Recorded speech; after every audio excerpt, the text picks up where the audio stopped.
Tapping విషయంలో కాంగ్రెస్ నాయకులు demand చేస్తున్న నేపథ్యంలో సీఎం రేవంత్ రెడ్డికి చిత్తశుద్ది ఉంటే ఫోన్ ట్యాపింగ్ కేసును సీబీఐకి బదిలీ చేయాలని కేంద్ర మంత్రి కిషన్ రెడ్డి డిమాండ్ చేశారు. ఫోన్ ట్యాపింగ్ విషయంలో సీబీఐ విచారణ జరిపితే మరిన్ని విషయాలు వెలుగులోకి వస్తాయని, ఫోన్ ట్యాపింగ్లో కేవలం రాజకీయ నేతలనే కాకుండా అన్ని వర్గాల బాధితులు ఉన్నారని, ఫోన్ ట్యాపింగ్ కేసుల విషయంలో రాష్ట్ర ప్రభుత్వంపై అనుమానం వ్యక్తం అవుతున్నాయని ఈ సందర్భంగా కిషన్ రెడ్డి అనుమానం వ్యక్తం చేశారు. టీఆర్ఎస్ నాయకులు వ్యక్తిగత స్వేచ్ఛను ఫోన్ ట్యాపింగ్ ద్వారా హరించారని, ఇది సాదాసీదా కేసు కాదని, తెలంగాణ ప్రజల ఆకాంక్షల మేరకు ఈ కేసు సీబీఐకి అప్పగించాలని కేంద్ర మంత్రి కిషన్ రెడ్డి రాష్ట్ర ప్రభుత్వాన్ని కోరారు. మేము గత సంవత్సరమే రాష్ట్ర హైకోర్టులో ఈ యొక్క ఫోన్ ట్యాపింగ్ కేసు విషయంలో సిబిఐ దర్యాప్తుకు ఆదేశించాలని రాష్ట్ర హైకోర్టులో కూడా భారతీయ జనతా పార్టీ అధికారపూర్వకంగా మేము పిటిషన్ వేశాము.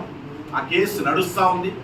కాబట్టి ఒకవేళ రాష్ట్ర ప్రభుత్వం ముందుకు రాకపోతే రాజకీయ కారణాలతో కానీ బీఆర్ఎస్ పార్టీతో కాంగ్రెస్ పార్టీ కుమ్ముకైనందుకు కారణంగా కానీ ఒకవేళ దర్యాప్తుకు ఆదేశించకపోతే ఖచ్చితంగా ఇప్పటికైనా కూడా మరి సిబిఐ దర్యాప్తు జరగాలని భారతీయ జనతా పార్టీ కోరుకుంటుంది. ఇది ప్రజాస్వామ్య వ్యవస్థలో వ్యక్తి వాక్ స్వాతంత్రం కావచ్చు, లేకపోతే తన వ్యక్తిగత సంభాషణలు వినేటువంటి అధికారం ఎవరికి లేదు. కానీ ఇది పూర్తిగా యథేచ్ఛగా ప్రతి ఒక్కరి బాత్రూమ్లలోకి వెళ్ళి, బెడ్రూమ్లలోకి వెళ్ళి, వ్యాపారాలకి వెళ్ళి, సంబంధాలకు వెళ్ళి తొంగి చూశారు బీఆర్ఎస్ పార్టీ నాయకులు ఈ టెలిఫోన్ ట్యాపింగ్ ద్వారా. ఇంత దుర్మార్గంగా దేశంలో ఎక్కడ కూడా ట్యాపింగ్ జరగలేదు.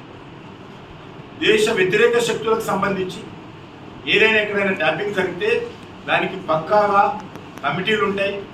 అందులో చర్చించి ఏ వ్యక్తి ఇందులో మీడియాకు సంబంధించినటువంటి ఎడిటర్సు, మీడియా అధినేతలు, మీడియా రిపోర్టర్స్ ఫోన్లు కూడా ట్యాపింగ్ చేశారు.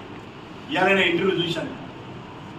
కాబట్టి మీడియాను కూడా వదలలేదు. ఇందులో ప్రతి ఒక్కరి యొక్క ఫోన్లు ట్యాపింగ్ చేసినటువంటి నేపథ్యంలో ఇది ఒక సాదాసీదా కేసు కాదు. ఈ కేసు మరి ఖచ్చితంగా సిబిఐ ద్వారానే పూర్తి స్థాయిలో పరిష్కారం అవుతుంది, దోషులకు శిక్ష పడుతుంది అనేటువంటి ఆలోచన ఈరోజు తెలంగాణ ప్రజలలో ఉంది. కాబట్టి తెలంగాణ ప్రజల ఆకాంక్షల మేరకు ఈ కేసును సిబిఐకి ఇవ్వాల్సిందిగా భారతీయ జనతా పార్టీ డిమాండ్ చేస్తుంది.